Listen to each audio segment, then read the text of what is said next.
Kuatkan tekad, kuatkan hati. Negeri ini memanggilmu kawan.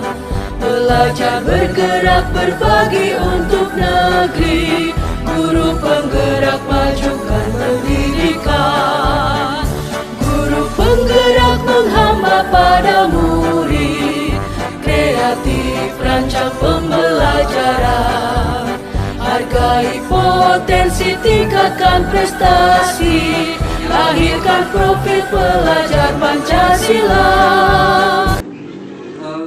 Ada ide untuk melaksanakan Jumat Gizi.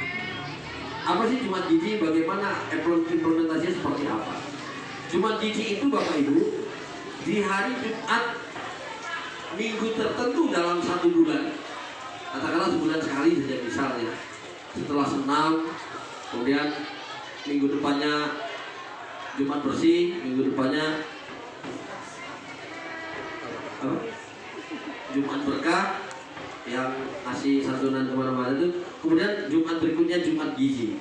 Jumat Gizi itu apa bentuknya? Bahwa anak-anak dan guru semua dihimbau untuk membawa sarapan pagi bersama dengan hasil kreasi sendiri, bukan dapat beli.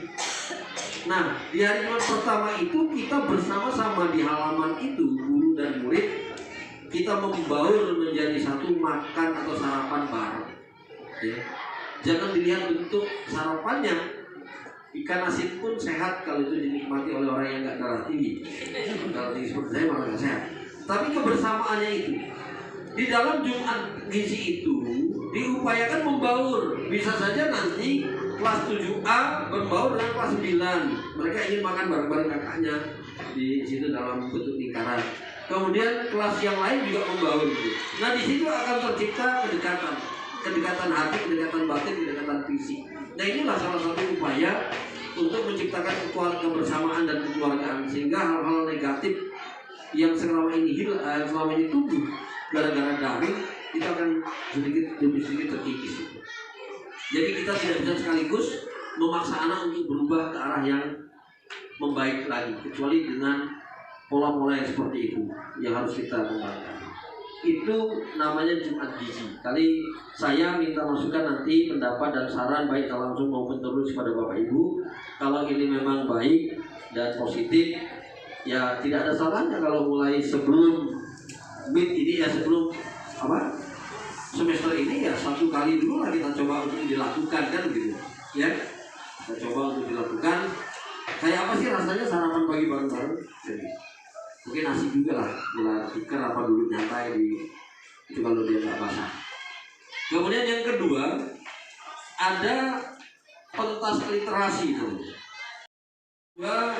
Ada pentas literasi. Pentas literasi ini Bapak Ibu, bahwa dalam satu bulan minimal ada 1 atau 2 kelas yang tampil untuk menampilkan hasil kreasi mereka, hasil pemikiran mereka, baik dari hasil membaca maupun hasil mereka praktek dalam bentuk proyek misalnya. Salah satu contoh misalnya, anak kelas ini membaca cerita tentang Roro Jonggrang, misalnya saya hafal Roro Jonggrang itu. Misal, maka di pentas literasi dia membuat drama yang berkaitan dengan cerita yang dia baca, legenda itu. Mereka akan menampilkan dalam bentuk drama. Itu pentas literasi salah satu contohnya. Atau anak misalnya membaca tentang praktek IPA misalnya Bu Nani. Ya itu, misalnya anak praktek mengolah gadung misalnya menjadi kerupuk yang bisa tidak beracun. Itu dipraktekkan oleh mereka cara mengolahnya. Itu juga pentas literasi. Artinya literasi itu bukan hanya sekedar membaca, tapi sesuatu yang kita pahami dijadikan sebuah pengetahuan yang bisa merubah diri kita dari tidak tahu menjadi tahu. Itu adalah sebuah literasi, ya. Atau juga mereka membaca tentang cara bercocok tanam misalnya, atau cara apa yang mereka praktekkan, hidroponik misalnya. Mereka praktekkan dalam bentuk miniatur hidroponik. Nah ini juga pentas literasi. Kalau ini dapat dilaksanakan, saya kira di samping mengisi kejenuhan dan variatif dalam pembelajaran dalam proyek ini juga bisa menumbuhkan kreativitas anak.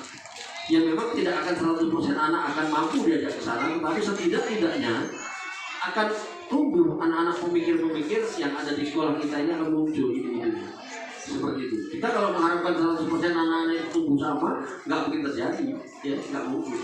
Kalau 10% aja dari 700 orang ini berarti ada 70 itu sudah bisa menjadi ikonnya SMP 1 Tentu, luar biasa. Nah ini dua pemikiran yang tadi dimunculkan oleh Bu Yaya selaku guru penggerak, dan mudah-mudahan ini menginspirasi kita semua bahwa kita juga nanti akan mempunyai ide-ide dan kreativitas yang sama, ya.